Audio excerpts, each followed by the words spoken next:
Hi guys, I welcome you all to Learn with Diamond Door. I hope that you all are well and I really wish that आपकी preparation for UGC NET वो बहुत अच्छी चल रही होगी और as you know that we are do some of the MCQ of paper 1, right? तो already हम लोग कुछ MCQ कवर कर चुके हैं. Now the next part, and if you watch my earlier video, so this was the question that I had given to you for an homework, right? So let's discuss and let's begin for today's video. All right. So question number is that which of the following statement is correct? The question is asking कि आपका बताना है इसमें से कौन सा जो correct है. तो ऑप्शन जो है आपके, तो क्लॉक ऑफ द जो हमारा CPU स्पीड है CPU की is measured in hertz, and then the Bluetooth technology consumes more power than Wi-Fi technology. और आपके ऑप्शंस है. I hope that you are able to find the answers, right? तो अब जो पहला ऑप्शन है उसके अंदर हम लोगों को पता है जो CPU की स्पीड है वो हम हर्ट्स में ही मेज़र करते हैं. और यस, ब्लूटूथ जो होता है वो ज़्यादा पावर लेता है दैन द वाईफाई टेक्नोलॉजी, क्योंकि हम कुछ भी डाउनलोड करते हैं तो ब्लूटूथ के अंदर बहुत टाइम लेता है, और इंस्टेड अगर हम वाईफाई यूज़ करते हैं तो इट्स टेक अ सेकेंड. ठीक है, अगर कोई बहुत हैवी फाइल है तो टेक मतलब थोड़ा सा टाइम लेता है, मतलब 50 सेकेंड और 60 सेकेंड, बट ब्लूटूथ के केस में ज़्यादा होता है, right? Next is the which among the following is a statutory function of the UGC. मतलब the main function. Statutory function मतलब जो लॉ ने बता रखा है ना कि ये यूजीसी के बाय लॉज के थ्रू ये फंक्शन है, मतलब लॉ में लिखे हुए हैं कि ये फंक्शन यूजीसी को करने हैं, that is known as a statutory function. तो उसके अंदर से आपके ऑप्शंस हैं to appoint the teaching facility in university, to control the conduct of examination in university, to determine and maintain the standard of teaching and the research in university, to develop curriculum for university courses. ठीक है, तो आपको ये बताना है इसके अंदर से कौन सा ऐसा स्टैट्यूटरी फंक्शन है जो यूजीसी के थ्रू किया जाता है, राइट? तो option number 3 would be your answer, that to determine and maintain the standard of teaching and research in the university. ठीक है ना, वो कोई टीचिंग फैसिलिटी नहीं, मतलब फैकल्टी अपॉइंट नहीं करता, ना ही वो एग्जामिनेशन को देखता है, ना ही वो करिकुलम डेवलप करता है, राइट? बल्कि वो क्या करता है, वो standard of teaching and research in university, मतलब कि कौन कौन से स्टैंडर्ड होने चाहिए और क्या रिसर्च हमारी यूनिवर्सिटी के अंदर होना चाहिए, that will guide by the UGC, right?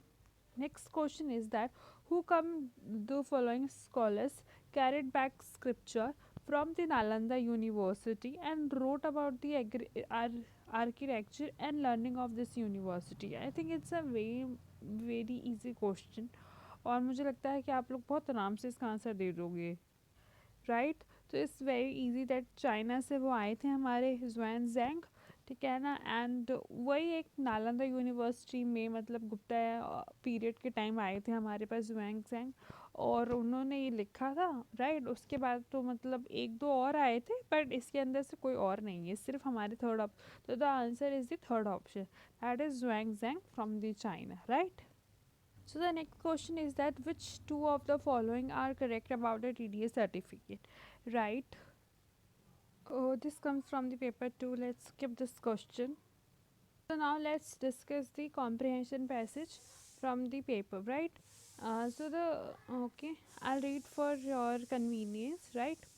So the passage is like that: the motives for the direct investment abroad are generally the same as the earning higher returns, possibly resulting from the higher growth rate abroad, more favorable tax treatment, or the greater ability of infrastructure diversifying risk. Indeed, it has been found that the firms with strong international orientation, either through export or through foreign production and or sales facility, are more profitable. How much have a much smaller variability in profit than purely domestic firms.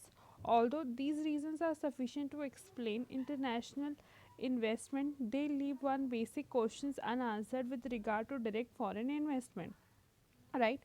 That is, they can't explain why the resident of the nation do not borrow from the other nations and themselves make the real investment in their own nation rather than accept the direct investment from abroad.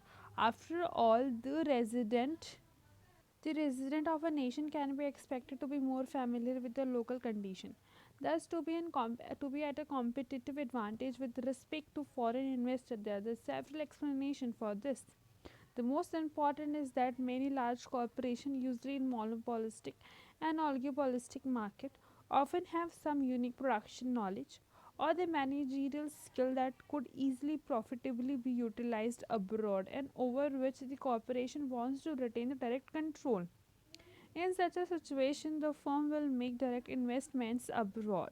This involves horizontal integration or the production abroad of a differentiated product that is also produced at home.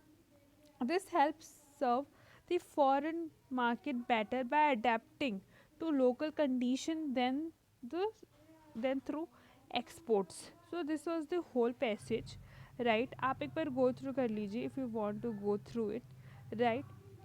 And it's very easy, मतलब अगर आप commerce background से हैं तो मुझे लगता है इसमें कोई दिक्कत ही नहीं है, because everything is very normal.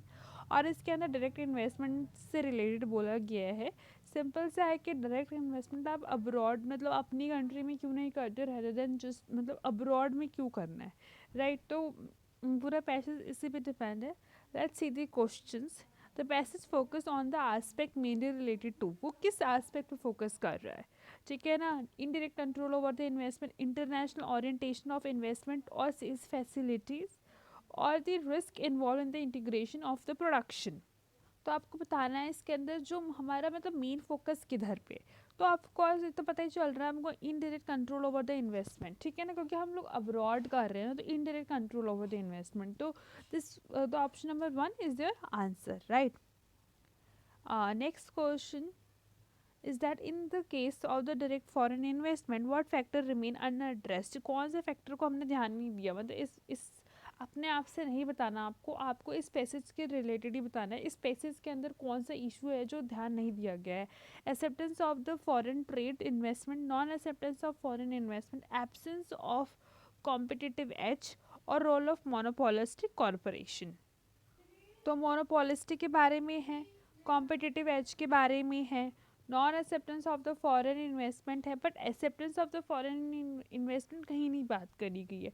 तो option number 1 would be your answer, right?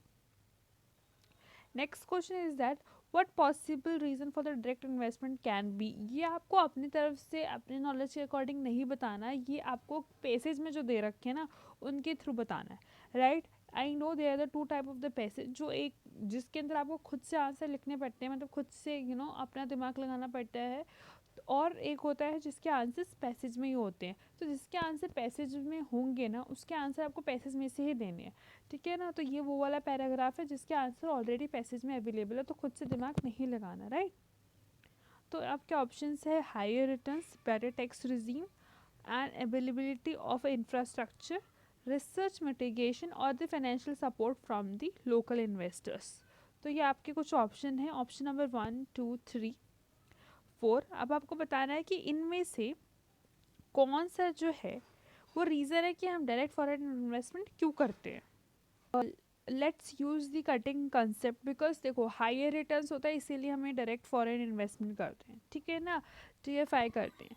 Better tax regime ऐसा नहीं होता कि किस मतलब इट्स नॉट वेरी कंपल्सरी कि बेटर टैक्स रिजीम हो दूसरी कंट्री का और हम करें, मतलब अपनी कंट्री के, क्योंकि जो टैक्स रिजीम होता है वो नॉर्मली कॉमन पीपल के लिए बनाया जाता है, और एक पर्टिकुलर कंट्री की उसकी सिटीज़न से अच्छा टैक्स रिजीम और कोई भी नहीं होता, ठीक है ना? जैसे कि अगर मैं एग्जांपल के तौर पे लेती हूँ that I am a resident of India, तो मेरे लिए जो बेस्ट टैक्स रिजीम होगा ना वो इंडिया का ही होगा, मतलब रेदर देन अदर। मतलब अगर कोई बिजनेस मुझे इस्टेब्लिश करना है तो कॉर्पोरेट के लिए अलग होता है, बट अगर एज ए इंडिविजुअल के लिए बात करो जो हमारा टैक्स रिजीम होता है फॉर आर ओन सिटीज़न वो बेटर होता है, और कोई भी कंट्री मतलब बेटर हमसे ज़्यादा बेटर और रिजीम नहीं दे सकती, ठीक है ना?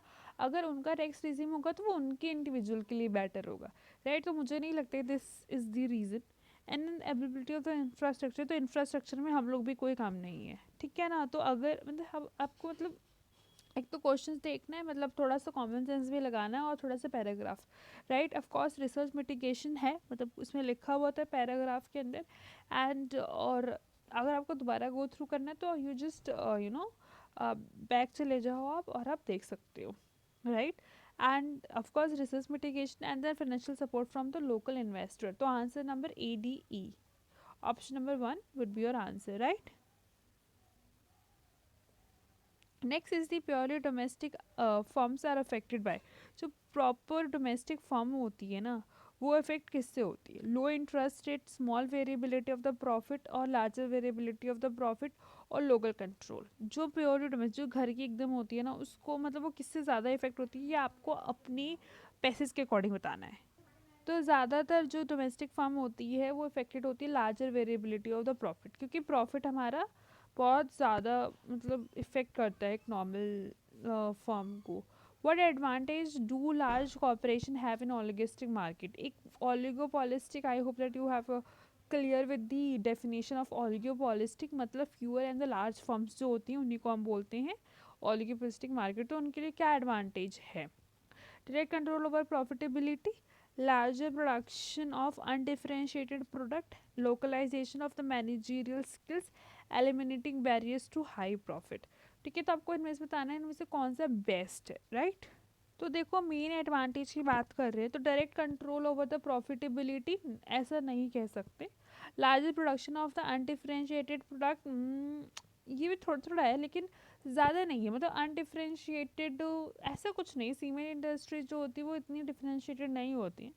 ठीक है, localisation of the managerial skills ये मुझे नहीं लग रहा, लेकिन हाँ जो इनका मेन एडवांटेज यही होता है कि वो एलिमिनेट कर देते हैं बैरियर्स टू हायर प्रॉफिट, क्योंकि उनके पास इतनी ज़्यादा मतलब एक तो ऑलिगोपॉलिस्टिक के अंदर न्यू फर्म वैसे ही आराम से नहीं घुस सकती। It's create a lot of hassles for the new firm to be an oligopolistic firm और enter into the market.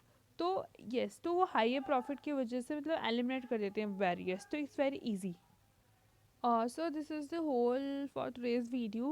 I hope that you understood all the questions, and if you have any doubt in any questions then feel free to comment below. I will try my best to solve your query and to clear your doubts. And if you like the video then do like, share, subscribe. I'm very thankful to you. Bye bye guys, take care.